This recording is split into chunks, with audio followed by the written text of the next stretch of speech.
चलिए, नमस्कार दोस्तों, मैं आप लोग को जो है आज साइंस जो है अपना पूरा रिवीजन कंप्लीट करने वाला हूँ। आप लोग भी देखिए इस तरह से जो है मेरे की तरह से अपना सकते हैं तो रिवीजन कर सकते हैं, नहीं तो यहाँ से जो है हम डिस्कशन भी कराते हैं ऑनलाइन। आप लोग चाहे तो यहाँ से डिस्कशन कर सकते हैं, बाकी आपका मर्जी। हम तो अपना जो है डिस्कशन कराते हैं और सबसे सुनते हैं। आप भी सुनना चाहते हैं तो मेरे से सुनिए कि साइंस पर को हम डिस्कशन बहुत तरीके से कराते हैं। आप मेरा ये जाके वीडियो देखते रहिए, आपको डिस्कशन बहुत अच्छा लगेगा। ठीक है, हम यहाँ से स्टार्ट करने वाले हैं अपना साइंस जो है हम लोग का से पोषण स्टार्ट होता है। कहाँ से? पोषण से स्टार्ट करते हैं। हम फर्स्ट चैप्टर नंबर पोषण जो मैंने पढ़ चुका हूँ, पढ़ के रखा हूँ, उसको रिवीजन करना होगा। चाहे तो आप लोग सुनेंगे तो अच्छा भी लगेगा, तो दिमाग में घूमते रहेगा, नहीं तो अलग अलग दिमाग भटकते रहिएगा तो बाद में कुछ समझ में नहीं आएगा। चाहे तो सुन के खाली ईयरफोन लगा लो, कहीं भी जा रहे हैं तो गाना सुन रहे हैं तो यही वाला सुन लो, 2-4 मिनट फ़ायदेमंद हो जाएगा आप लोग के एग्ज़ाम के लिए, भी हो जाएगा, एग्ज़ाम भी निकल जाएगा। इसके लिए कुछ तो सोचना तो पड़ेगा ना। जहाँ पे कष्ट है वहाँ पे मेहनत करना पड़ेगा ना। जहाँ पे अच्छा चीज़ नौकरी वाला मिलेगा वहाँ तो मेहनत करना पड़ेगा। बात तो सही है। चलो स्टार्ट करते हैं, ज़्यादा बकवास नहीं जाता है। पोषण क्या है?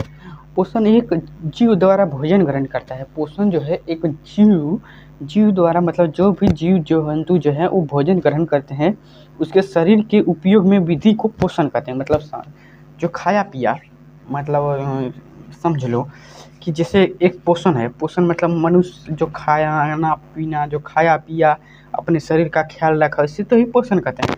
तो कौन कौन से हो गया? मनुष्य हो गया, पादप प्रकार जंतु जानवर जितना धातु में सब तो खाने पीने पर ही डिपेंड है, इसी को पोषण कहा जाता है। ज़्यादा लॉन्ग बात में इसमें नहीं करना है, बस सिंपल समझना है। अब पोषण कितने प्रकार के होते हैं? पोषण जो है 2 होते हैं, एगो समपोषी एगो विषमपोषी। अब स्वपोषी उसी को समपोषी बोलना है। स्वपोषी जो भोजन अपना स्वयं बनाता है। अब परपोषी उसे जो भोजन अपना स्वयं नहीं बनाता है, मतलब जिससे दूसरे पर निर्भर रहता है तो उसे कहते हैं विषमपोषी।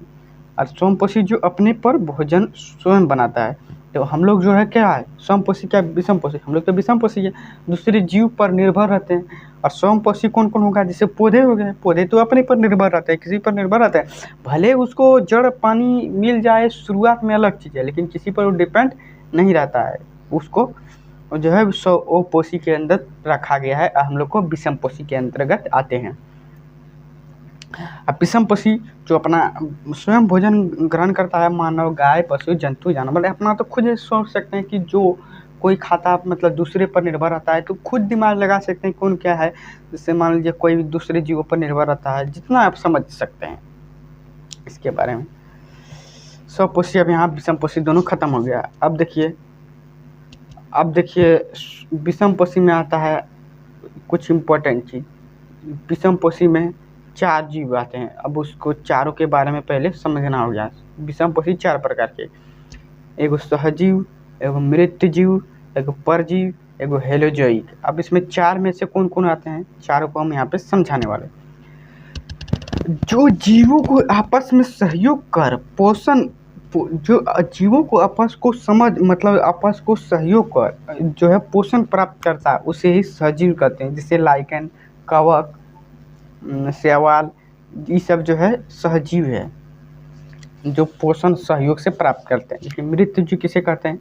जो मृत सड़े हुए पदार्थ से पोषण करते हैं। जैसे हो गया, मान लेते हैं, देखते हो ना, वो कहीं कहीं कुछ चीज़ सड़ जाता है, उस पर किण्वन लगता है, उसी को मृतजीव पर किण्वन लगना है। उसी पर लकड़ी उकड़ी वाला, जैसे हो गया, देखता हूँ लकड़ी सड़ जाता है तो उस पर छाती लग जाता है, उसी को कहा जाता है बैक्टीरिया जो से है। मान लीजिए कोई जानवर कहीं मृत्यु हो गया, मतलब उसको कहीं रख देते तो उसको देखते हैं ना, सड़वन उड़वन हो जाता है, कवक बैक्टीरिया वहाँ पे हो जाता है। कवक जैसे हो गया, लकड़ी पर अधिकतर पाया जाता है कवक, जिसको छाती कहते हैं हिंदी भाषा में हम लोग, या खोटा भाषा हम लोग झारखंड के लोग छाती जानते हैं तो वही बोलेंगे। अब उसको कहा जाता है कवक, समझ लो। पहला बात, हम लोग जो बोलते हैं छाती को क्या बोलते हैं? कवक। इसको याद रखिएगा। हम लोग छाती तो बहुत कोई समझ लेगा, झारखंड बिहार यूपी के लोग ई छाती का मतलब नहीं जानते हैं, लेकिन गाँव के देहात में हम लोग बोलते हैं कि छाती उठाने जाएगा, छाती डंगल पर, इससे बात बोलता है, इससे बात हम लोग को गोली मारो। छाती हो गया।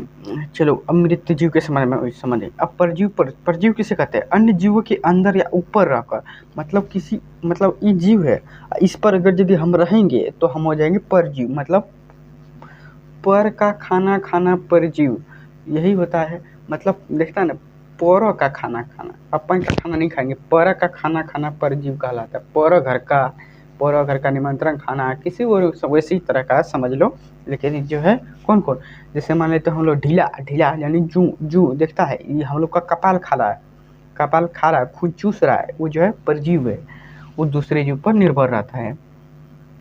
अमरबेल, अमरबेल का पौधा आप लोग देखे नहीं तो सर्च मारिए, सर्च का मारेंगे गूगल में जाके सर्च मारो कि अमरबेल का पौधा किससे रहता है, वहाँ पे देख लो अमरबेल का पौधा किससे रहता है, अमरबेल के पौधा किससे रहता है। ठीक। अब हेलोजोई क्या आता है? हेलोजोई भोजन ग्रहण, पाचन, अवशोषण, उपापचयन और अपशिष्ट निकाय की प्रक्रिया को हेलोजोई कहते हैं। मतलब नहीं समझ, हम भी को भी समझ में नहीं आया, जो पढ़े ना हमको भी समझ में नहीं आया। भोजन ग्रहण, पाचन, थोड़ा देख लेते हैं कि वीडियो ओवर तो नहीं बन गया, देख लेते हैं थोड़ा।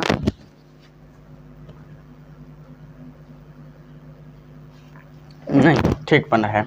देखिए हेलोजोई के भोजन ग्रहण करने या पाचन, अवशेष, उपापचय, अपशिष्ट निकाय की प्रक्रिया को मनुष्य अमीबा जो है हेलोजोई की, सब मनुष्य अमीबा जो है सब जो है हेलोजोई के। लेकिन इसके एग्जाम्पल में कहाँ रखा था? विषमपोषी के अंतर्गत मनुष्य अमीबा, ये सब जो है विषमपोषी के अंतर्गत आता है, ये सब एग्जाम्पल। और विषमपोषी के अंतर्गत हेलोजोई के अंतर्गत आता है मनुष्य अमीबा। ठीक है, यहाँ पे आप लोग को दिमाग खुला क्या नहीं, आप लोग का खुला क्या नहीं खुला हमको मालूम, लेकिन मेरा यहाँ पे आप लोग को बताने से मेरा दिमाग खुल गया। आप चाहे आप लोग को ऑनलाइन थ्रू देख रहे हैं तो वहाँ से भी दिमाग खुल सकता है। बोलेंगे कितना पढ़ेंगे, धरती में तो बहुत टीचर है, तो इतना यूट्यूब पर हम उसका देख लेते हैं, काहे आपका देखेंगे। ये हम पढ़ा नहीं रहे हैं, ये जो है डिस्कशन के थ्रू बढ़िया से समझाया जाता है ना, क्या सुकून मिलता है ना, क्या बताएं। चलो हटाओ, इतना हम लोग नहीं बोलते हैं। कीटभक्षी पादप किसे कहते हैं? अरे यार कीटभक्षी किसे कहते हैं? चलो मैं कीटभक्षी बताने आ गया। कीटभक्षी किसे कहते हैं? कीटभक्षी पौधा विशिष्ट पौधे होते हैं जो पोषण तत्व प्राप्त करते हैं। अरे जो विषम तत्व पोषक तत्व प्राप्त करते हैं कीटों को फंसाने और पचाने में, जिससे संडयू का पौधा। अरे मतलब कीटों कोई जो है ना, कहीं देखा होगा कि कोई पौधा जो है ना, मतलब जो है कहीं कीड़ा उड़ा लगेगा तो अपने को फंसा लेगा और बाद में वही जो है खाना अपने अंदर संग्रहित कर लेगा। जैसे कौन पौधा होता है? संडयू का पौधा, शायद आप लोग सर्च मार सकते हैं। हम भी संडयू का पौधा नहीं देखे हैं, लेकिन इसको तो मान लेते हैं, तो मान लिए। लेकिन चाहे पे मेरा पास एक और मोबाइल रहता तो हम दिखा देते हैं कि मोबाइल से मेरा वीडियो बन रहा है, लेकिन कैसे करें आप लोग चाहे गूगल से मार सकते हैं। ठीक है, संडयू का पौधा वीनस फ्लाइज का पीटर प्लांट, यानी पीटर प्लांट भी वही करता है इस सबसे जो है। अब देखिए यहाँ पे हम लोग कुछ ऑब्जेक्टिव क्वेश्चन आप लोग से पूछते हैं, कल हमको इसको जवाब दीजिएगा। कौन सा कीटभक्षी पौधा नहीं है? देखिए थैलोपस, पीट प्लांट, वीनस प्लांट, संडयू, कौन सा नहीं है? कौन सा हो जाएगा जानता है?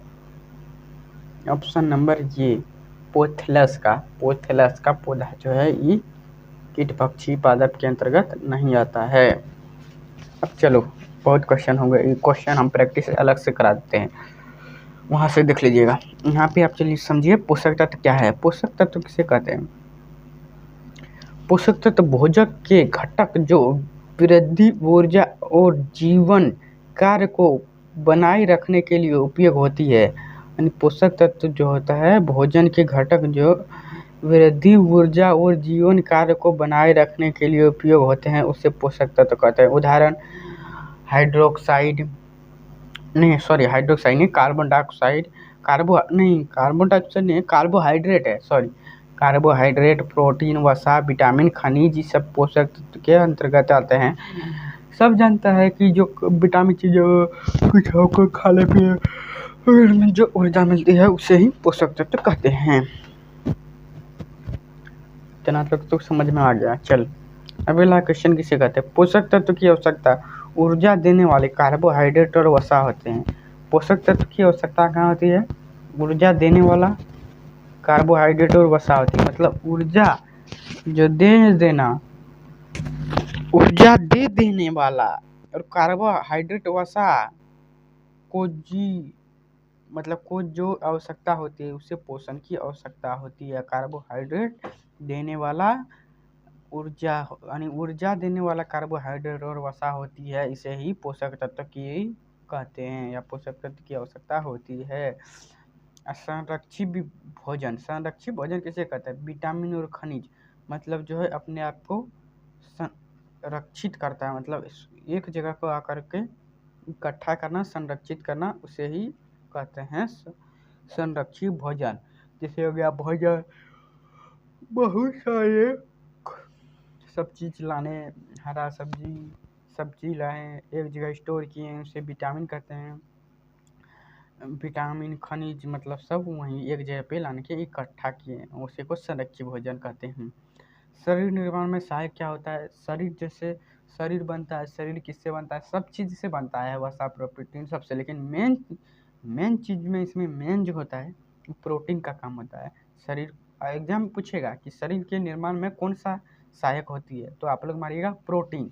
यहीं से एग्जामिनर क्वेश्चन डालता है और वो देख रहा है कि क्वेश्चन कहाँ से डालेंगे, वो समझ रहा है कि बच्चा कितना पढ़ रहा है, वो देख तो नहीं रहा। आप जिसके सामने जैसा व्यवहार कीजिए, जिसके सामने जैसा देखिएगा वैसे आपको एहसास प्रतीत होता है।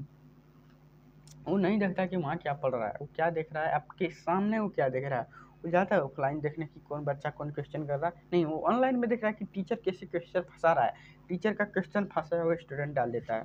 उसी तरह एग्जामिनर भी देखेगा ये वीडियो, उसको क्या लगता है वो भी देखेगा। तुमको मजाक लग रहा है क्या? देखना कभी जब आएगा ना इस तरह का क्वेश्चन कि शरीर के निर्माण में कौन सी होती है, प्रोटीन होता है, विटामिन होता है, खनिज होता है, क्या कार्बोहाइड्रेट होता है, वसा होता है, तब आप लोग को समझ में आएगा क्या कौन चीज़ के लिए महत्वपूर्ण है।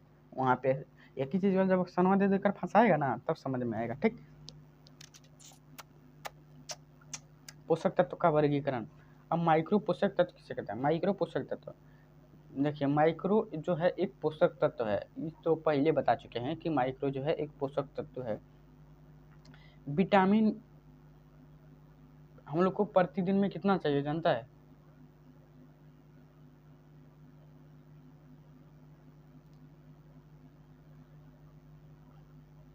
विटामिन हम लोग को प्रत्येक दिन मिलीग्राम में चाहिए। अब कितना मिलीग्राम? हर एक दिन विटामिन की जरूरत पड़े, ये मैं आप लोग को आगे बताऊंगा। ठीक, लेकिन बोलेंगे अभी क्यों नहीं बताएं? अभी इससे और डीपली में पढ़ना पड़ेगा प्रोटीन वसा के बारे में, तब वहाँ पे समझाएंगे। ठीक है, यहाँ पे आप सिर्फ समझ लीजिए कि हम लोग को माइक्रो जो है पोषक तत्व के द्वारा होता है, उसमें जो है विटामिन mg में चाहिए पर डे के लिए, और जो है मिनरल्स यानी खनिज जो है प्रत्येक दिन mg में चाहिए। अब पूछिएगा डॉक्टर से आप कितना ले सकते हैं, अगर यदि आप लोग चाहिएगा माइक्रो पोषक तत्व में, तो मैक्रो पोषक तत्व में हम बता दे रहे हैं। देखिए कार्बोहाइड्रेट प्रत्येक दिन जो है 300 ग्राम का चाहिए, 300 ग्राम प्रत्येक दिन चाहिए मैक्रो पोषक तत्व में। और वसा जो है 80 ग्राम पर डे खाना चाहिए, तब शरीर में एनर्जी आएगा। प्रोटीन 0.8 ग्राम पर केजी, और जल 5 से 6 लीटर और हमेशा हर दिन पियो, तब ठीक रहेगा शरीर, तब लगेगा पहलवान की हाँ है।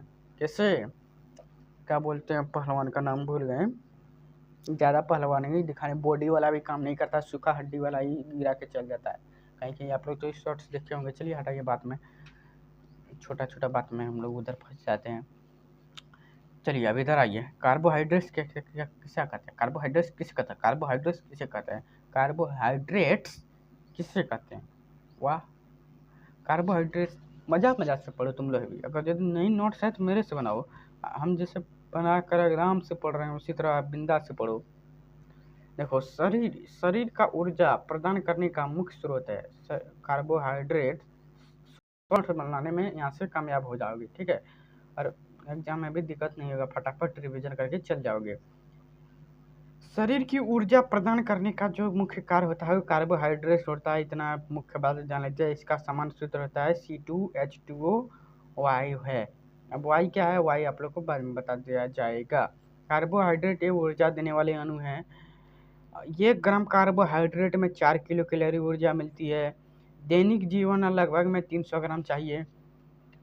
हम लोग को डेली 300 ग्राम का कार्बोहाइड्रेट चाहिए। कार्बोहाइड्रेट के स्रोत, सर बोलेंगे हम लोग गरीब है, लेकिन हाँ ये आप लोग जब अमीर बन जाओगे तब 300 ग्राम से तक खाना, अभी शायद आप लोग को 50 ग्राम तक भी दिन भर में नहीं मिलता होगा। हम लोग को तो कभी नहीं मिला है। 10-15 ग्राम तक दिन भर खा पे नहीं, कहाँ से मिलेगा प्रोटीन खनिज, लगभग थोड़ा पूरा मिलता है। तो सभी कोई किसी तरह चल रहा है। जब नौकरी हो जाने के बाद ये सब NCERT कहता है कि ये सब खाने पीने चलो, ये सब इतनी आवश्यकता नहीं होना चाहिए, लेकिन थोड़ा पूरा आप लोग भी अब इसे चला सकते हैं, चलाओ। अब देखिए कार्बोहाइड्रेट के स्रोत, अनाज, अनाज क्या होता है, चावल, गेहूँ, मक्का, जौ, ये सब आप जानते हैं। फल, सेब, अंगूर का, ये सब, केला, ये सब जानते हैं। संतरा, सब्जियां, आलू, मटर, गाजर, ये सब जानते हैं। दहन, मूंग, चना, दाल, ये सब जानते हैं। डेयरी उत्पाद, दूध, दही, और लिख सकते हैं। मीठे खाद्य के लिए शहद, चीनी, गुड़, बहुत सारे हो गए आ गए उसमें भी। कार्बोहाइड्रेट के प्रकार, कार्बोहाइड्रेट 3 प्रकार में बांटा है। कौन कौन, monosaccharide, disaccharide, polysaccharide. Sucrose, lactose, maltose, sucrose, lactose, maltose. ठीक है, आप लोग को मैं यहाँ कार्बोहाइड्रेट तक बता देता हूँ, उसके बाद मैं आगे वीडियो में बताऊँगा इसके प्रकार का नेक्स्ट वीडियो में। जय हिंद, जय भारत, आराम से पढ़ो।